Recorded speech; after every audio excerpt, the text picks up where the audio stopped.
Me chamo Clara e se você me dissesse há um ano que eu estaria onde estou agora, eu jamais teria acreditado. A vida nunca foi bela para mim, sempre passei por dificuldades desde a infância. Nascida e criada numa cidade pequena, a vida me entregou limões e, francamente, a limonada nunca foi doce. Casei jovem pensando que isso seria meu bilhete para uma vida melhor e ter alguém para compartilhar os desafios da vida, mas, nossa, como eu estava enganada. O casamento fracassou e eu fiquei sozinha para criar meu filho, Pedrinho. Avançando algumas décadas, lá estava eu, com 51 anos, trabalhando até não poder mais no supermercado local. Turnos de 12 horas, mal conseguindo pagar as contas e sonhando com uma oportunidade que parecia nunca chegar. Foi então que Serjão entrou na minha vida. Ele era alguns anos mais velho, com aquele visual de angalã grisalho que faz o coração de qualquer mulher bater mais rápido. Ele começou a frequentar a loja regularmente, sempre indo direto para o meu caixa. Conversa vai, conversa vem, e uma coisa levou a outra. Clara, você já pensou em uma vida diferente? Serjão me perguntou certa noite enquanto fechávamos a loja. Seus olhos me sondavam. Diferente como? Ganhar na loteria e tomar coquetéis na praia, brinquei, trancando as portas e me virando para encará-lo. Não, quero dizer com alguém que possa cuidar de você, mostrar um mundo que você nunca viu, ele disse, com uma voz séria e quase urgente. Eu ri um pouco alto demais. Serjão, já passei da fase de sonhar com cavaleiros em armaduras brilhantes. Neste ponto, eu me contentaria com uma boa noite de sono e um dia de folga de vez em quando. Mas Serjão era persistente. Ele me conquistou como ninguém nunca tinha feito antes, flores, jantares fora e longas conversas sobre um futuro juntos. Tudo foi tão rápido, tão intenso. Antes que eu percebesse, ele estava de joelhos naquele pequeno apartamento apertado que eu chamava de lar, pedindo-me em casamento. Clara, case comigo e você não terá que se preocupar com mais nada. Eu cuidarei de você. Vamos nos mudar para o meu lugar na cidade, é grande, confortável. Você merece isso e muito mais, ele disse, seus olhos brilhando com promessas. Fui completamente envolvida. Meu coração gritava cautela, mas minha alma solitária sussurrava, por que não? Então eu disse sim. Casamos em uma pequena cerimônia, apenas alguns amigos e meu filho Pedrinho, que olhava para Serjão como o pai que nunca teve. No dia seguinte ao casamento, Serjão disse, arrume as malas, Clara, vamos começar nossa nova vida. Já planejei tudo. Assim fiz. Vendi meu apartamento, o único bem real que tinha, e dei o dinheiro a Serjão para o nosso futuro, tentando ignorar a dúvida persistente. Chegamos à sua casa grande e confortável e foi aí que conheci a primeira surpresa da minha nova vida. Lá, no que eu pensava ser nosso novo lar, estava um homem que eu nunca tinha visto antes. Ele estava em uma cadeira de rodas, silencioso, seus olhos a única parte dele que parecia viva. Quem é esse? Perguntei, minha voz mal ultrapassando um sussurro. Serjão não olhou nos meus olhos. É meu irmão, Calixto. Ele está assim há anos, paralisado, não pode falar. Eu cuido dele, explicou. Seu irmão? Por que você não me disse? Pude sentir a raiva subindo, mas também um profundo sentimento de traição. Não queria assustar você, e pensei que poderíamos cuidar dele juntos. Não é fácil, mas até agora eu consegui, disse Serjão, com um tom de voz suplicante. Olhei para Calixto e depois para Serjão. Você deveria ter me contado, Serjão.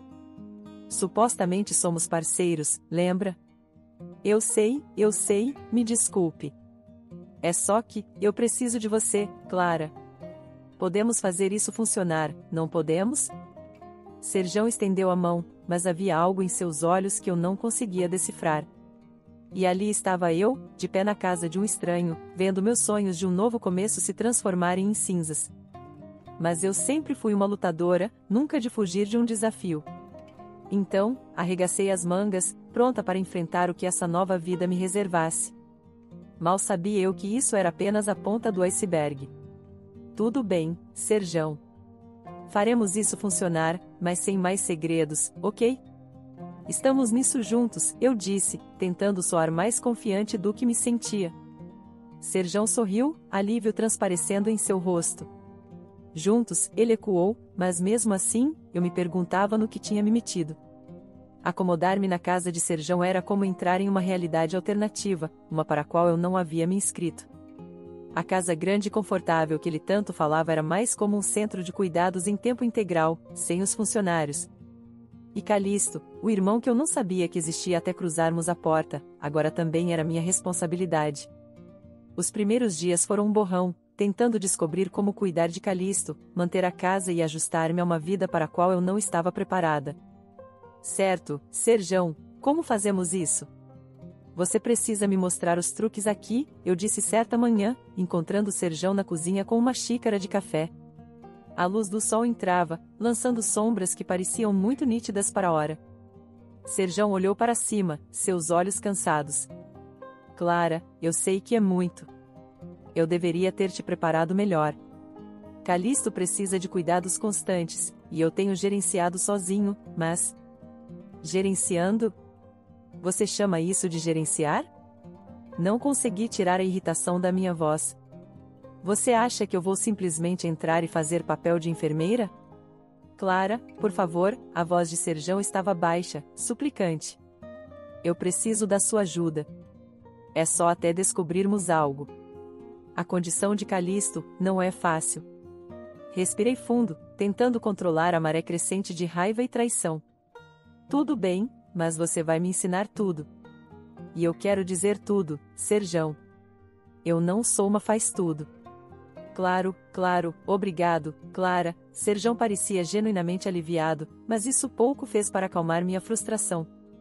As semanas seguintes foram um curso intensivo de cuidados que eu nunca quis. Serjão me mostrou como levantar Calixto, trocá-lo e administrar seus medicamentos. As tarefas eram assustadoras e a responsabilidade pesava muito sobre mim, parte de uma família que eu não escolhi, em uma vida que parecia uma armadilha. Conforme os dias se transformavam em semanas, eu me adaptava por necessidade.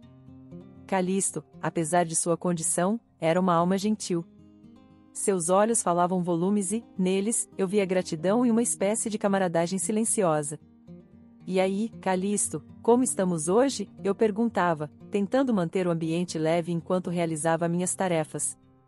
Calixto não podia responder, mas seus olhos me seguiam e, ocasionalmente, havia um lampejo de algo que parecia um sorriso.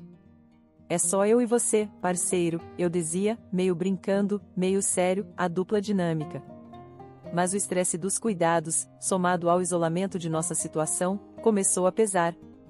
Serjão estava cada vez menos presente, alegando demandas do trabalho, deixando-me gerenciar a casa e as necessidades de Calixto sozinha. Os dias se transformaram em um ciclo monótono de cuidados, trabalho doméstico e espera pelo retorno de Serjão à noite. Eu observava a entrada da garagem, esperando por um sinal de que as coisas mudariam, que Serjão encontraria uma maneira de aliviar a carga. Mas conforme o pôr do sol desaparecia na escuridão, eu ficava com a fria realização de que estava sozinha nisso. Amanhã é um novo dia. Clara, eu dizia a mim mesma, agarrando-me a uma esperança tão frágil quanto o silêncio que enchia a casa. Mas a cada dia que passava, essa esperança diminuía, ofuscada pela realidade do meu novo começo. O ano se arrastava como uma tempestade lenta, cada dia se fundindo ao próximo. Lá estava eu, atolada nas tarefas intermináveis de cuidar do Calixto, esfregando pisos e cuidando de um bando de animais de estimação que pareciam se multiplicar quando eu não estava olhando. Quanto ao Serjão, ele quase nunca estava por perto, sempre em alguma viagem de negócios ou outra. O homem era como um fantasma, aparecendo apenas o suficiente para me lembrar que existia, antes de desaparecer novamente. Todo mês, como um relógio, $3.000 caíam na minha conta. Supostamente deveria ser suficiente, dizia Serjão. Suficiente para quê, porém? Nem sequer podia comprar um vestido novo para o Natal, que dirá qualquer outra coisa. Cada centavo era contado, cada despesa tinha que passar pelo Serjão. Eu me sentia mais uma contadora do que uma esposa. Nas poucas vezes que Serjão aparecia, era como ter um estranho na casa. Nós dançávamos um ao redor do outro, fazendo conversas fiadas que eram tão rígidas quanto os colarinhos das camisas que eu passava para ele. Serjão, isso não está funcionando, eu finalmente disse uma noite, enquanto ele arrumava sua mala para mais uma viagem. Parece que eu sou apenas ajudante por aqui. Serjão, sempre tão polido, apenas me lançou aquele sorriso de vendedor. Clara, querida, você sabe como é, o negócio precisa de mim. Mas ei, estou providenciando, certo? Você tem tudo o que precisa. Eu bufei, cruzando os braços. Tudo, exceto um marido. Qual o sentido, Serjão? Você nunca está aqui. Esta casa, ela não parece um lar, é apenas vazia. Ele pausou, seu sorriso vacilando por um momento. Olha, eu sei que é difícil, mas vai valer a pena, você vai ver. É só aguentar mais um pouco. Aguentar? Eu estava pendurada por um fio. Mas discutir com Serjão era como falar com uma parede de tijolos, então eu deixei pra lá, observando-o fechar a mala e sair pela porta, deixando-me no silêncio da grande casa vazia. Os dias se transformavam em noites, e eu continuava, cuidando do Calisto, que, apesar de tudo, era a companhia mais próxima que eu tinha. Os animais de estimação, pelo menos, não se importavam que minhas conversas fossem unilaterais, eles estavam felizes apenas em ser alimentados e mimados. Mas isso pesava em mim, a solidão, a monotonia. Eu me sentia presa em uma vida que eu não tinha escolhido, uma vida que foi escolhida para mim por um homem que me via mais como uma conveniência do que uma parceira. Calisto, o que estou fazendo aqui? Eu perguntava, meio esperando que ele respondesse. Claro que ele nunca fazia, mas era reconfortante fingir, imaginar uma vida onde as escolhas fossem minhas. À medida que o marco de um ano se aproximava, eu avaliava minha vida. Eu era uma cuidadora, uma zeladora, uma empregada em uma casa que não parecia minha.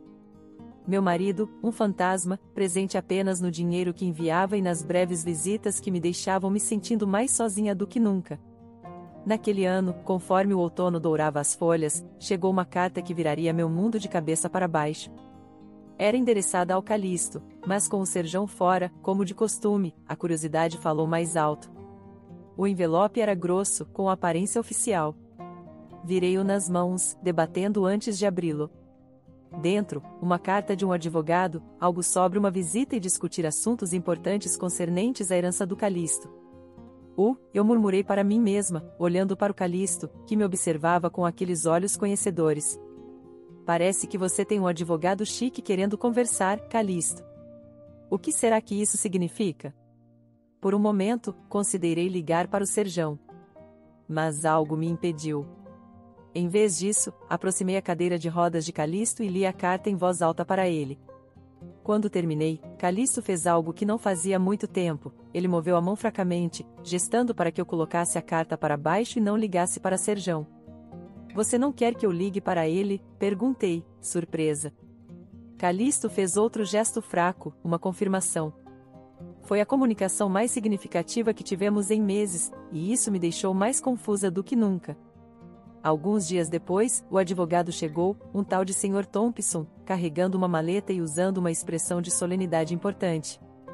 Conduziu até a sala de estar, onde Calisto já estava esperando, a carta em seu colo. Senhora Clara Smith, começou o Sr. Thompson, pausando para verificar suas anotações. Estou aqui para discutir os assuntos do Sr. Calisto Jackson. Assenti, sentindo-me fora de meu elemento. Sim, eu tenho cuidado do Calisto. Serjão está fora negócios. Entendo. Bem, é imperativo que Calisto participe desta discussão. Trata-se de sua propriedade e de seu bem-estar, disse o Sr. Thompson, abrindo sua maleta. Enquanto o advogado dispunha os documentos, fiquei atonita enquanto ele explicava a verdade. Calisto, na realidade, era o dono rico da casa e muito mais além disso. Serjão, por outro lado, não era o irmão que afirmava ser, mas um cuidador contratado, bem pago para cuidar de Calisto. E lá estava eu, fazendo o papel de empregada, enfermeira, a tudo, sob falsos pretextos. Espere, então você está me dizendo que todo esse arranjo, Serjão fingindo ser irmão do Calisto, foi uma mentira? Perguntei, minha voz subindo a cada palavra. De fato, Senhora Smith, receio que você tenha sido enganada. Calisto aqui é meu cliente, e ele tem estado sob os cuidados de Serjão, a quem temos pago uma soma significativa para garantir que Calisto receba o melhor cuidado possível, explicou o Sr. Thompson, não sem gentileza. E quanto a mim? Eu estive fazendo todo o trabalho, pensando, minha voz diminuiu conforme a raiva e a traição se instalavam. Isso significa que eu sou o quê, exatamente? Infelizmente, parece que você foi envolvida involuntariamente nesta decepção. Esta é uma questão que precisamos retificar, pelo bem de Calisto e por razões legais, continuou o Sr. Thompson, lançando um olhar simpático para mim e depois para Calisto. O quarto girou enquanto as implicações das palavras do Sr. Thompson se assentavam. Todo esse tempo, Serjão estava me usando a nós todos, para seu próprio ganho. E Calisto, incapaz de falar por si mesmo, estava preso nesta mentira ao meu lado.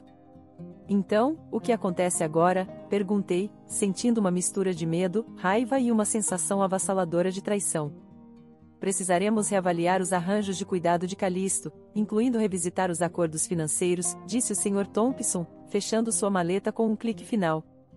Enquanto o advogado partia, prometendo entrar em contato com os próximos passos, virei-me para Calisto, lágrimas nos olhos. Sinto muito, Calisto, eu não tinha ideia. Vamos resolver isso, eu prometo.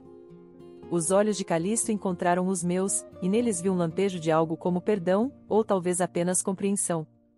Era um pequeno consolo, mas naquele momento era tudo o que eu tinha.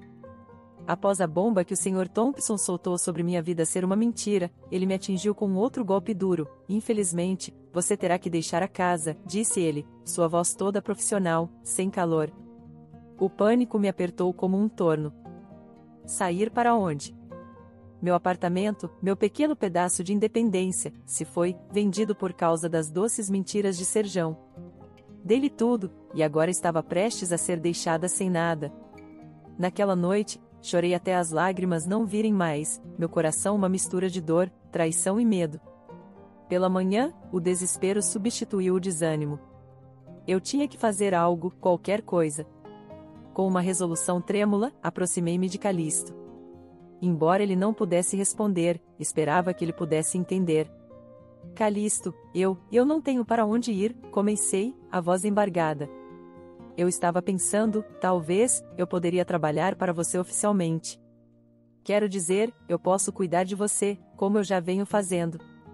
Era uma tentativa no escuro, mas os olhos de Calisto sempre pareceram entender mais do que ele demonstrava, e naquele momento, eles me disseram que eu não estava sozinha nessa confusão. O Sr. Thompson foi chamado de volta e expôs tudo, de forma crua e sem filtros. Eu já estou fazendo o trabalho, não estou cuidando do Calisto, da casa, de tudo.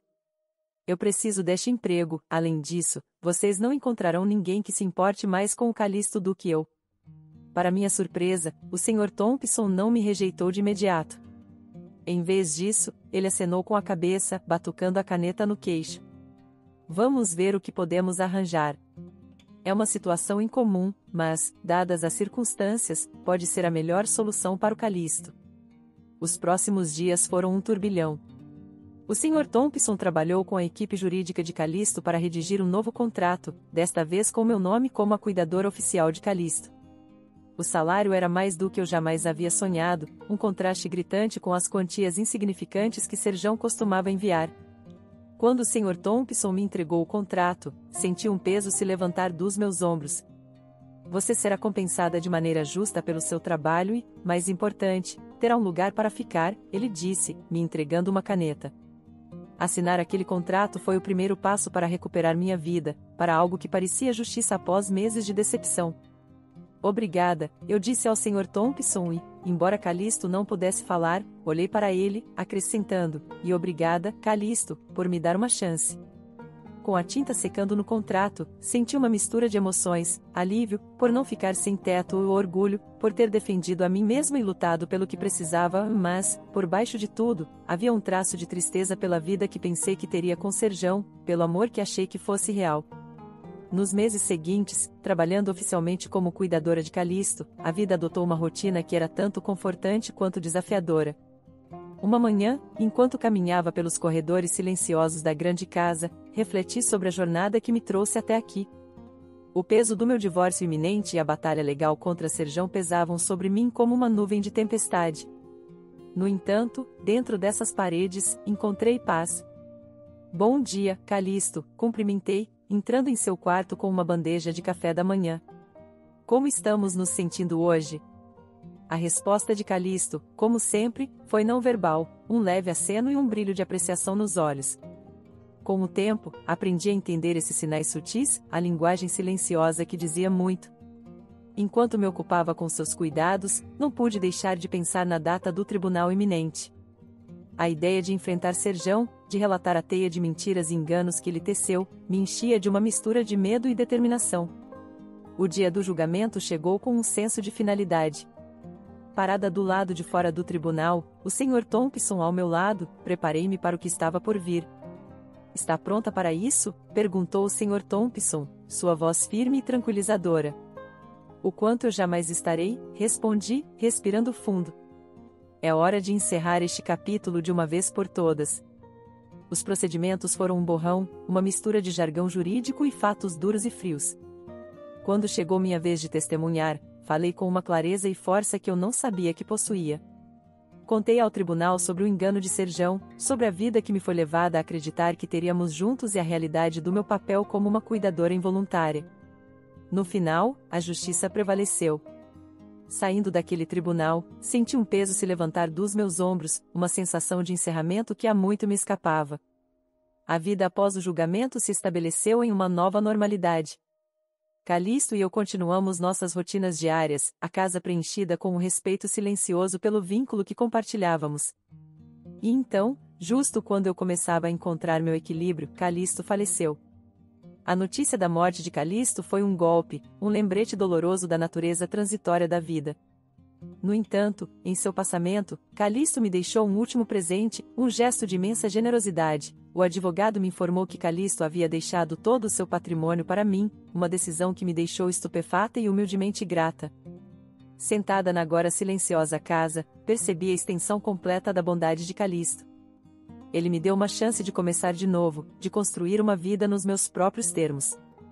"Você realmente fez isso, Calixto", eu sussurrei, uma mistura de tristeza e gratidão na minha voz. "Você mudou tudo." Conforme eu navegava pelos desafios de administrar o abrigo, encontrei um senso de propósito que faltava na minha vida. Cada dia trazia novos desafios, mas também novas alegrias, o riso e os latidos de animais encontrando novos lares, novos começos.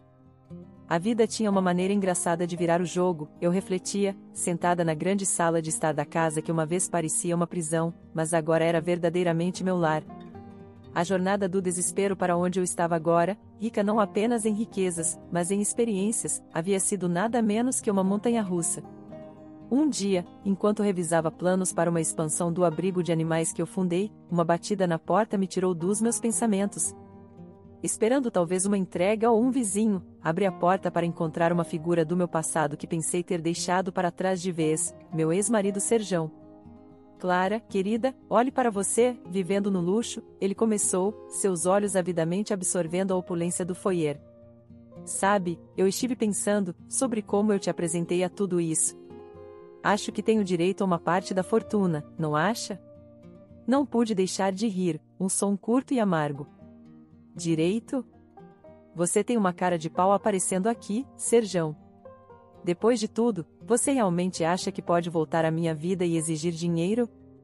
Serjão se mexeu desconfortavelmente, sua confiança diminuindo sob meu olhar. "Vamos lá, Clara. Eu fui quem te trouxe para a vida do Calixto. Sem mim, você não teria nada disso." Minha risada morreu, substituída por uma calma firme. "Escute aqui, Serjão. Você trouxe nada além de mentiras e miséria para minha vida. Tudo o que tenho agora, eu conquistei através do meu próprio trabalho duro e da generosidade de Calixto. Você não tem direito a nada." Ele deu um passo à frente, mas eu mantive minha posição. "Estou avisando, Serjão. Sai agora ou chamarei a polícia. Você perdeu. Acabou." Por um momento, pareceu que ele poderia argumentar mais, mas então a luta se esvaiu dele. Com um sorriso de desprezo, ele se virou e foi embora. Fiel à minha palavra, observei ele ir e então fechei a porta firmemente atrás dele. Aquela foi a última vez que vi ou ouvi falar de Serjão. Onde ele acabou, eu não me importava em saber. Enfrentar Serjão foi um ponto de virada.